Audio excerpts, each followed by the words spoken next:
আবার প্রত্যেক দিনকার মতন আবার কাজে লেগে গেলাম। তো আজকেও অনেক রঙের কাজ হবে রে ভাই। তো 6-7 দিন ধরে কাজ করছি রঙে, তো কাজই হচ্ছে না। কি বলবো, ভালো লাগে না এই রঙের কাজ করতে। রাজমিস্ত্রির কাজ করে রঙের কাজ করতে কি ভালো লাগে তোমরাই বলো।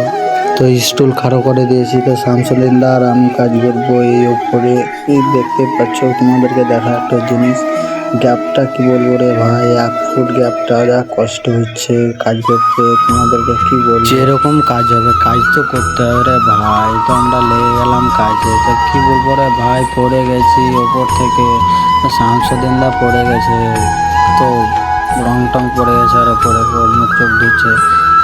দেখো কি অবস্থা, একবারে রং মন নিয়ে পড়ে গেল। কি বলবো হাই, কি বলবো রে ভাই, পড়ে গেল। তো কিচ্ছু করার নেই, ওকে নিয়ে ব্যস্ত। তো ভিডিওটা করতে পারলাম না সেরকম। তো আজকের ভিডিওটা এখানেই সমাপ্ত করছি, আবার কালকে ভিডিও